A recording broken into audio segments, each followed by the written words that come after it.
우리는 인생을 살아가면서 참 다른 사람의 잘못을 잘 봅니다. 그리고 그 사람들의 잘못을 보며 저 사람은 왜 저렇게 살지?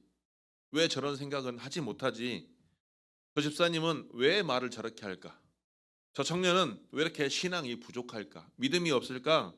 이처럼 다른 사람의 티끌을 너무나 잘 찾아내며 그것을 비난하기도 합니다. 그런데 오늘 말씀에서처럼 내 눈 속에 있는 들보는 보지 못하는 게, 아니 보려 하지도 않는 게 우리의 삶인 것입니다. 예수님께서 오늘 이 산상수훈의 말씀을 하시던 그 배경을 살펴보면, 산상수훈은 예수님께서 군중들과 제자들에게 하나님 나라의 백성은 이 땅에서 이렇게 살아야 한다라고 말씀하고 있는 것입니다. 그래서 산상수훈의 말씀 마태복음 5장, 지금 팔복의 말씀을 시리즈 설교로 하고 있는데, 팔복의 말씀으로 시작된 이 말씀들이 결국은 세상에서 빛과 소금이 되라, 율법의 완성을 이루어라, 기도와 금식, 그리고 이웃 사람들과의 관계에 이르기까지 아주 폭넓은 하나님 나라의 백성의 삶을 말씀하고 있는 것입니다. 그러면서 이제 산상수훈의 마지막 결론에 이르러서 비판하지 말라라는 교훈을 시작하면서 오늘 이 비유의 말씀을 하고 계시는 것입니다. 자, 티끌은 무엇일까요? 눈에 보이지도 않는 아주 자그마한 것입니다. 그러면 들보는 무엇일까요? 들보. 집을 지을 때 나무 그 집을 기둥을 받치고 있는 기둥을 말합니다. 집에 기둥을 받치고 있는 굵은 기둥, 사람 키보다 훨씬 큰 나무 토막을 말하고 있는 것이죠.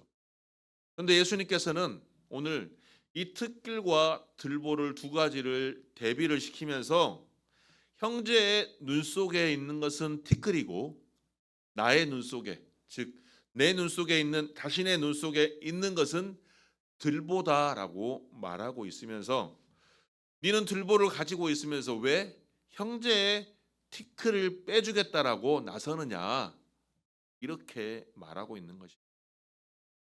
얼마나 우스꽝스럽습니까? 예수님께서는 바로 지금 우리 자신이 그 우스운 사람임을 지적하고 있는 것입니다. 자, 주님께서 이렇게 말씀하시는 이유는 오늘 이 말씀을 통해서 우리가 하나님 나라의 백성의 삶을 어떻게 살아야 할지를 말씀하고 있습니다. 그런데 우리는 하나님 나라의 백성임에도 불구하고 첫 번째로 우리 자신을 보지 못하는 자들입니다. 예수님의 첫 번째 질문이 무엇입니까? 어찌하여 형제의 눈 속에 있는 티는 보고 내 눈 속에 있는 들보는 깨닫지 못하느냐? 이 말은 타인에게 대해서는 극도로 예민한 시각으로 바라보면서 자신에게는 왜 이렇게 둔감한 시선을 가지고 있느냐? 우리가 왜 이렇게 우리 자신을 바라보지 못할까요? 그 첫 번째는 우리가 자신의 인식 능력을 왜곡시키고 있기 때문입니다. 창세기 3장에 보면 무슨 이야기가 나옵니까? 아담과 하와가 죄를 지은 직후에 가장 먼저 한 일이 나옵니다. 뭐일까요? 창세기 3장 12절을 보면 아담이 이르되 하나님이 주셔서 나와 함께 있게 한 여자가 그가 그 나무 열매를 내게 주므로 내가 먹었나이다. 지금 무엇이에요? 아담이 하와가 준 선악과 나무 열매를 먹어놓고 먹기는 본인이 먹었지 않습니까? 그런데 누구 탓을 하고 있어요? 자신의 아내 탓을 하고 있습니다. 근데 아내만 탓하고 있는 게 아니라 앞절에서 뭐라고 하고 있어요? 하나님이 주셔서 나와 함께 한 여자가 이 열매를 주었다. 즉 뭐예요? 아내 탓도 하고 있으며 하나님 탓도 하고 있는 것입니다. 즉 나는 잘못이 없고 저 사람이 잘못했습니다. 죄 전가를 하고 있는 것입니다. 자신의 잘못은 보지 못하는 거예요. 자신의 눈 속에 있는 티는 들보는 바라보지 못하고 타인에게서만 문제점을 찾고 있는 것입니다. 그런데 또 둘째로 우리는 우리 자신에 대해서 본능적으로 매우 호의적입니다. 심리학에서는 이것을 자기 봉사 편향이라고 합니다. 자, 성공하면 누구 탓? 흔히 말해서 내 탓. 내가 실패하면 누구 탓? 네 탓. 성공할 때는 나의 공로고 나의 의지며 모든 능력인데 실패하게 되면 나는 잘못한 게 없고 같이 한 사람, 그리고 이 일을 기획한 사람, 다른 사람, 그 윗사람, 아랫사람 모두 환경과 다른 사람의 탓으로 돌립니다. 이것은 단순히 심리적 현상이 아니라 성경이 말하는 우리 안에 깊숙이 있는 죄성과 연결되어 있습니다. 에레미야 선지자는 이 말씀에 대하여 17장 9절에서 만물보다 거짓되고 심히 부패한 것은 마음이라 능히 이를 알리오마는, 우리 마음이 나 자신을 스스로 속이고 있다는 것입니다. 그러면서 나는 잘못 없다라고 내 자신에 대해서는 굉장히 호의적으로 생각한다는 것이죠. 그러면서 세 번째로 타인의 허물은 나의 허물을 가리는 심리적 방패막으로 사용하고 있는 것입니다. 다른 사람에 대해서 우리는 어떻습니까? 칭찬하기보다는 비판하거나 비난할 때 더 즐겁고 쾌락을 느끼고 열을 더 가합니다. 내 자신을 돌아볼 시간보다는 그 시간에 다른 사람을 비난하기 바쁩니다. 더 나아가서 타인의 문제점만 집중하기 때문에 무의식적으로 나의 문제는 살펴보지 않는다는 것이죠. 뭐예요?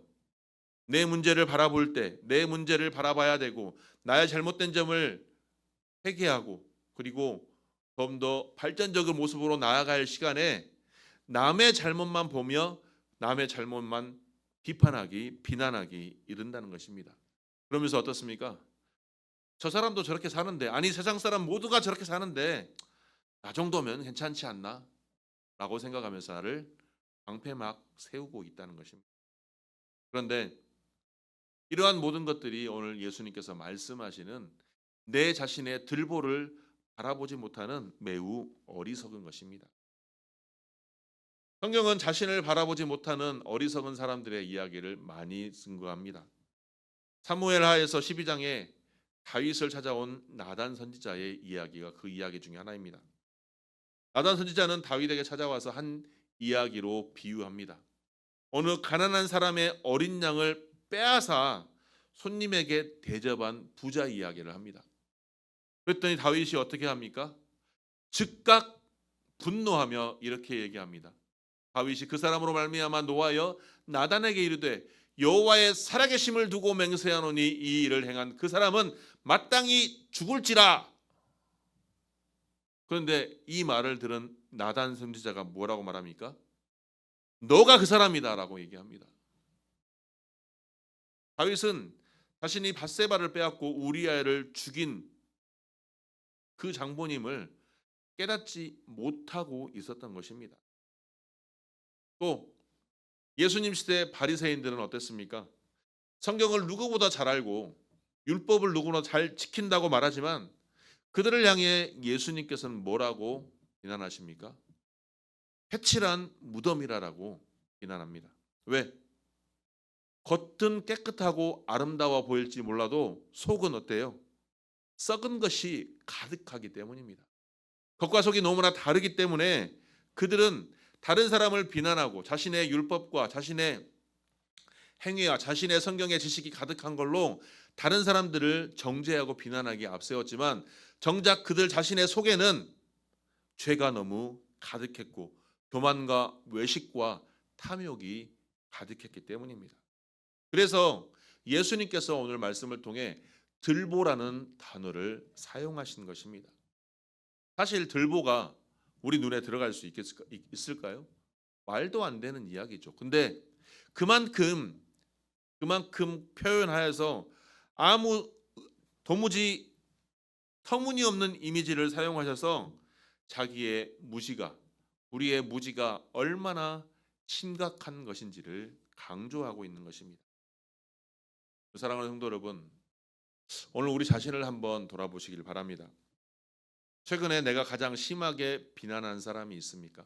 아니면 심하게 내가 어떤 사람을 화나게 한 적이 있습니까? 아니면 타인에게서 가장 참을 수 없는 그것이 혹시 내 안에 있는 내 자신이 아닐까요? 우리 자신의 안에 있는 것을 타인에게서 발견할 때 더욱 격렬하게 반응하는 것이 우리 인간의 가장 기본적인 심리. 즉, 내 안에 있는 기본적인 부정적인 죄의 본성이 다른 사람에게서 나타날 때 더 빠르게 반응한다는 것입니다. 교회 안에서도 어떻습니까? 다른 성도의 말과 행동을 쉽게 판단하고 쉽게 실망하고 쉽게 비난하고 비판합니다. 같은 기준을 자신에게 적용해 보면 어떻습니까? 자신은 전혀 거기에 대해서는 문제 없다라고 생각합니다. 그리고 자신은 비난이나 비판받을 이유가 없다라고 말합니다. 예수님께서 우리에게 타인을 향해 손을 들기 전에 그 손을 자신을 향하라고 말씀하십니다. 그러면서 오늘 말씀처럼 어찌 깨닫지 못하느냐라고 우리에게 말씀하고 있는 것입니다. 그렇다면 우리는 어떻게 이를 해결하고 살아가야 하겠습니까? 두 번째가 바로 자기 성찰이 참된 신앙의 시작입니다. 자, 3절과 4절에 이어서 이제 5절에서 예수님께서는 뭐라고 말씀하십니까? 외식하는 자여 먼저 내 눈 속에서 들보를 빼어라. 그 후에라야 밝히 보고 형제의 눈 속에서 티를 빼리라라고 말씀하고 있습니다. 예수님께서 다른 사람을 돕는 것을 금하지 않으십니다. 다만 순서가 있음을 명확하게 말씀하고 있는 것입니다. 그 순서는 먼저 너 자신을 봐라. 그리고 형제를 도와라. 자기 성찰이 무엇일까요? 단순한 내 반성과 죄책감에 빠지는 것이 아니라 성경적 자기 성찰은 하나님 앞에서 하나님의 말씀의 빛 아래서 나를 바라보는 것입니다. 시편 기자는 시편 139편 23절과 24절에서 이렇게 기도합니다. 하나님이여 나를 살피사 내 마음을 아시며 나를 시험하사 내 뜻을 아옵소서. 내게 무슨 악한 행위가 있나 보시고 나를 영원한 길로 인도하소서라고 성경적 자기 성찰의 기도의 모습을 보여주고 있습니다. 그러면 자기 성찰을 할 수 있는 그러한 세 가지 비법이 있습니다. 첫 번째로 하나님의 말씀이 우리의 거울이 되어야 합니다. 야고보서 1장 23절과 24절은 말씀을 듣고만 있는 사람을 거울로 자기 얼굴을 보고 돌아서서 어떤 사람을 잊어버리는지에 대해서 비유하고 있습니다. 우리는 하나님의 말씀 앞에 섰을 때 비로소 나의 참 모습을 바라볼 수가 있습니다. 왜? 히브리서 기자는 하나님의 말씀은 살아있고 활력이 있어서 좌우에 날선 어떤 검보다도 예리하여 혼과 영과 및 관절과 골수를 찔러 쪼개기까지 하며 또 마음의 생각과 뜻을 판단한다라고 말씀하고 있습니다. 이 말씀에 비추어서 내 자신을 비추어 봤을 때 내가 정말 어떠한 사람인지 나를 바라볼 수가 있는 것입니다. 그러므로 말씀 앞에 솔직하게 설 수 있는 모습이 바로 자기를 성찰할 수 있는 첫 번째 관계인 것입니다. 그리고 두 번째로는 성령의 조명하심을 구해야 합니다. 내 자신을 스스로 정확하게 알 수 있는 사람이 얼마나 있을까요? 세상에 단 한 사람도 없습니다. 그렇기 때문에 성령님의 도우심이 필요합니다. 고린도전서 2장 10절에 보면 성령은 모든 것 곧 하나님의 깊은 것까지도 통달하시느니라라고 말씀하고 있습니다. 내 자체도 내 자신을 바라보지 못하는 내 자신을 성령님의 조명으로 통해서 내가 내 안에서 무엇이 잘못되고 있는지, 무엇을 고쳐야 하는지 성찰할 수 있도록 우리를 인도하신다는 것입니다. 그러므로 내 안에 늘 들보를 볼 수 있도록 인도하시는 분은 바로 성령님의 조명하심이라는 사실을 기억해야 합니다. 그리고 세 번째로서는 공동체 안에서 겸손한 관계가 필요합니다. 하나님께서는 우리를 인간 혼자 두지 않으시고 관계를 만들어 주시고 공동체를 만들어 두셨습니다. 왜냐하면 진정한 영적인 동반자들은 내가 내 자신을 바라보지 못하는 모습들을 그 부분을 말하여 줄 수 있으며 사랑으로 지적해 줄 수가 있는 것입니다. 그 말을 겸손하게 받아들일 수 있어야 진정한 자기 성찰의 신앙인의 자세라고 말할 수가 있는 것입니다. 자기 성찰은 단순하게 추상적 개념이 아닙니다. 그러므로 우리는 내 자신을 훈련할 수 있어야 합니다. 매일 말씀 앞에 서는 훈련, 기도 중에 내 자신을 내어드리는 훈련, 그리고 이런 훈련을 하는데 영적인 일기를 쓰는 것도 큰 도움이 되는 것입니다. 이를 탁월하게 모범을 보인 사람이 바로 사도 바울입니다. 고린도전서 4장 4절 말씀을 보면 내가 아무것도 자책할 것이 없으나 이로 말미암아 의롭다함을 얻지 못하노라 나를 심판하시는 이는 주시니라라고 말씀하고 있으며 디모데전서 1장 15절에 보면 죄인 중에 내가 괴수라라고 고백하고 있습니다. 이처럼 자기 성찰을 할 수 있는 것은 매우 어렵고 고통스러운 일 중에 하나입니다. 이를 통해 내 눈 속에 들보를 발견할 수 있는 것은 매우 또 불편한 일입니다. 하지만 그러한 고통 없이는 성장할 수 없으며 그러한 아픔 없이는 우리가 하나님 나라의 백성으로 온전히 살아갈 수가 없는 것입니다. 성령의 조명하심으로 인해 자기 발견의 아픔은 결국 나를 더 은혜롭게 인도하시고 나를 더욱더 하나님의 사람으로 한 단계 더 성장시키는 것입니다. 그러므로 오늘 예배 후에 나를 한번 돌아보시기 바랍니다. 각자 내 안에 들보는 과연 무엇인가? 내 안에 들보는 보지 못하고 남의 티끌만 바라봤던 내 모습들은 어떠했나? 그래서 내 안에 들보를 깨닫고 남의 티끌을 용서할 수 있는 저와 여러분이 되시기를 주님의 이름으로 축원합니다. 이처럼 내 안에 들보를 바라보고 나를 먼저 고친 사람이 참으로 이웃을 사랑할 수 있는 것입니다. 많은 사람들이 마태복음 7장 1절에 비판하지 말라라는 말씀을 절대적 금지 명령으로 이해합니다. 그러나 5절에서 예수님은 오늘 뭐라고 합니까?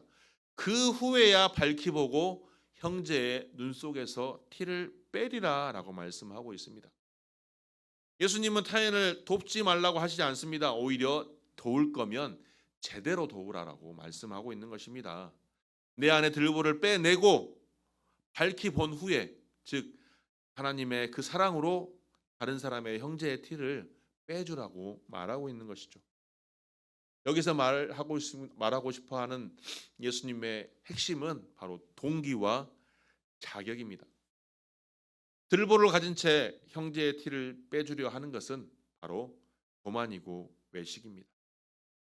들보를 제거한 후에 형제를 티를 빼주는 것은 진정한 사랑의 섬김이라는 것입니다. 전자는 비판이고 후자는 사랑입니다. 전자는 비판하기에 상처만 주게 됩니다. 하지만 후자는 사랑하기에 치유를 가져올 수 있는 것입니다. 이 말씀을 생각하면서 제가 아주 예전에 어렸을 때 나이 어린 동생들에게 자주 했던 이야기가 생각이 납니다. 어떤 동생들이 무슨 문제를 가지고 오면 저에게 물어보면 제가 정답이라고 말하면서 자신 있게 얘기해주고 방향을 알려주고 가이드해주고 때로는 지적을 하면서 한마디를 곁듭니다. 나나되니까 너에게 이런 말 해주는 거야. 누가 이런 말을 너에게 해주겠느냐. 나나되니까 총대 메고 너에게 이런 말 해주는 거야. 갑자기 이 예전 일이 생각이 나면서 얼마나 제 자신이 부끄러웠는지 모르겠어요. 제가 무엇을 얼마나 안다고 그 사람의 인생을 가이드하고 그 사람의 인생에 들어가서 무엇이라 말하겠습니까?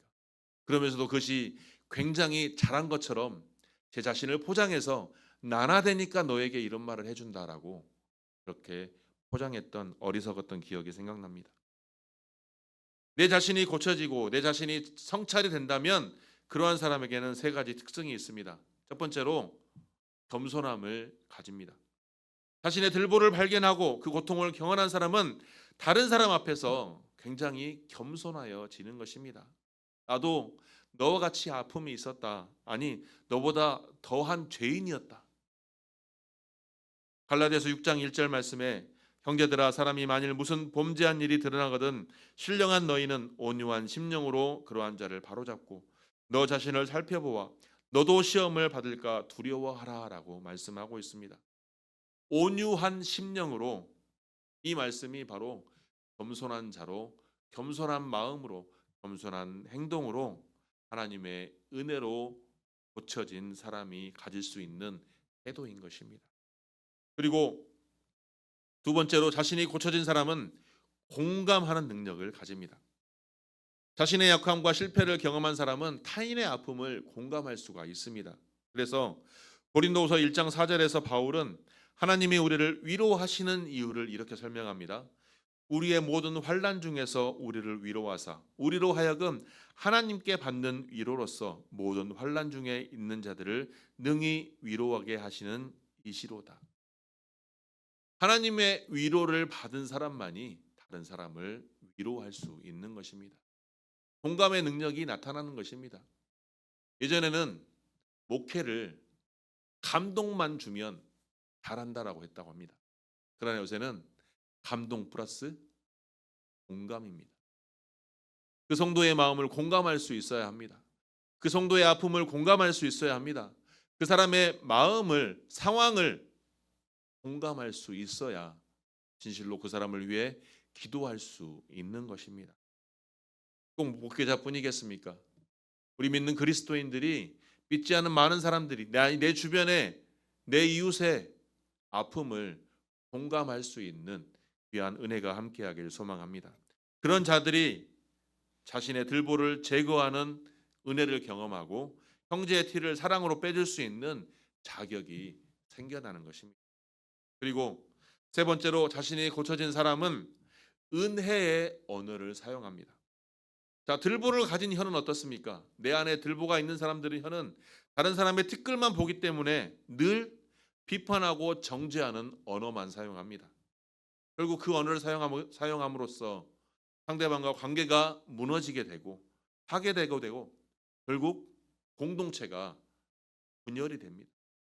그러나 그러한 들보를 제거한 사람은 어떻습니까? 에베소서 4장 15절 말씀에 보니 오직 사랑 안에서 참된 것을 하여라고 말하고 있습니다. 진리를 말하고 사랑으로 말하고 이를 자신의 은혜 안에서 성령님의 조명하심에 따라 귀한 은혜의 언어를 통해 관계가 치유되고 회복되는 역사가 일어나는 것입니다. 이는 은혜 안에서 고침받는 사람이 할 수 있는 자세인 것입니다. 이러한 것들을 오늘 우리 교회 공동체, 우리 가정에, 내가 다니는 직장에서 한번 적용해 보시기 바랍니다. 내가 만나는 많은 사람들이 있습니다. 신앙의 여정에서 아직도 갈 길이 먼 아직 연약한 믿음의 성도들, 상처를 받고 치유가 필요한 사람들, 직장에서 여전히 왕따인 사람들, 삶의 고난 가운데서 믿음이 흔들리는 많은 사람들, 그런 사람들을 바라보며 쉽게 판단하고 쉽게 정죄하고 쉽게 비난할 것이 아니라 그를 품어줄 수 있고 그 안에서 예수 그리스도의 사랑을 경험할 수 있도록 그곳에 나를 세우기 위해 하나님께서 오늘 성도로 세우셨다는 사실을 기억하시기를 소망합니다. 예수님께서는 이러한 모든 사역의 모범이셨습니다. 그리고 그 예수님께서 오늘 우리에게 들보를 빼라라고 말씀하십니다. 오히려 예수님께서는 우리의 티끌 때문에, 우리의 죄 때문에 십자가에서 그 죄를 담당하셨습니다. 우리의 죄를 담당하셨기에 우리는 그러한 죄의 짐을 서로 나눌 수가 있는 것입니다. 그래서 오히려 지금까지 내가 스스로 다른 사람을 비판하거나 정죄한 일이 있으십니까? 그렇다면 오늘 이후로는 그 사람을 위해 기도할 수 있기를 소망합니다. 문제가 관련됐다 하더라도 내 안에서 혹시 같은 문제가 있지는 않는지, 같은 죄성이 있지는 않는지 겸손한 자세로 나를 내려놓고 주님의 십자가 앞에 엎드려 회개할 수 있는 저와 여러분이 되기를 축복합니다.